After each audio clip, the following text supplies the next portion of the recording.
Assalamualaikum warahmatullahi wabarakatuh. Saya Asila Zakia dari Program Studi Pendidikan Bahasa Inggris Universitas Negeri Padang akan memberikan ceramah singkat mengenai Al-Quran. Yang pertama, saya akan membahas mengenai konsep Al-Quran. Pengertian Al-Quran menurut istilah oleh Syekh Mana Al-Kattan dalam kitabnya yang berjudul Mabahith fil Ulumil Quran.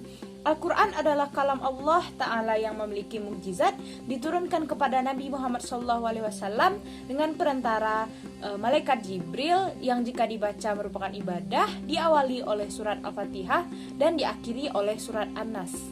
Al-Quran memiliki 4 nama lain. Yang pertama adalah Alkitab, Al-Furqan, Al-Zikru, dan Al-Tanzil.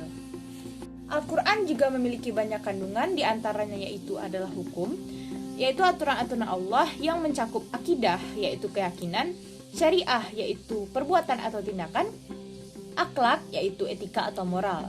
Lalu selanjutnya ada janji. Janji yang diberikan oleh Allah kepada orang-orang yang beriman adalah janji kebaikan berupa surga. Dan janji yang diberikan oleh Allah kepada orang-orang yang tidak beriman adalah neraka. Lalu ancaman. Ancaman ini adalah ancaman kesengsaraan bagi orang-orang yang tidak beriman di dunia maupun di akhirat. Lalu ada juga qasas. Qasas ini adalah cerita-cerita Nabi yang disebutkan oleh Allah di surat Al-Kahfi ayat 13. Lalu selanjutnya juga ada dasar-dasar ilmu pengetahuan, ada biologi, fisika, astronomi, atom, geografi, dan lain-lain. Al-Quran juga memiliki kemukjizatan, diantaranya syarfah, yaitu pemalingan, di mana Al-Quran dapat memalingkan perhatian orang-orang kepada Al-Quran tersebut. Lalu yang selanjutnya ada balaghah, yaitu keindahan tata bahasa dalam Al-Quran. Bahkan Nabi Muhammad pernah difitnah kalau Nabi Muhammad itu sendiri yang menuliskan Al-Quran. Lalu selanjutnya ada madmunah, yaitu kandungan. Al-Quran ini mampu menjawab pertanyaan-pertanyaan yang tidak bisa dijawab oleh otak manusia, seperti penciptaan alam semesta, penciptaan manusia, alam gaib, dan masa depan. Selanjutnya adalah kewajiban dan adab umat muslim terhadap Al-Quran. Yang pertama adalah kewajiban muslim terhadap Al-Quran, yaitu membaca. Bacalah Al-Quran karena di hari akhir akan menjadi syafaat bagi orang-orang yang senang membaca Al-Quran. Yang kedua adalah mentadaburi, yaitu mendalami setiap makna yang terdapat dalam Al-Quran.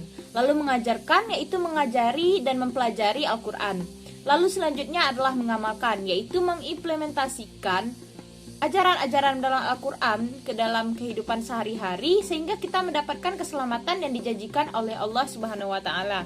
Selanjutnya adalah adab seorang muslim terhadap Al-Quran. Yang pertama adalah tartil, yaitu membaca Al-Quran dengan tidak cepat dan tidak lambat. Lalu selanjutnya adalah khusyuk, yaitu membaca Al-Quran dengan merenungkannya. Lalu mengindahkan bacaan, yaitu mengindahkan suara kita saat membaca Al-Quran. Lalu merendahkan suara.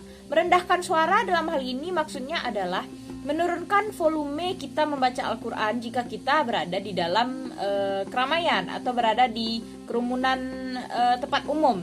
Kenapa begitu? Karena mendengarkan Al-Quran adalah sebuah kewajiban. Jadi kita tidak boleh membebani orang-orang di sekitar kita karena tidak siap mendengar Al-Quran. Dan agar tujuan kita tuh hanya untuk Allah dan tidak untuk ria.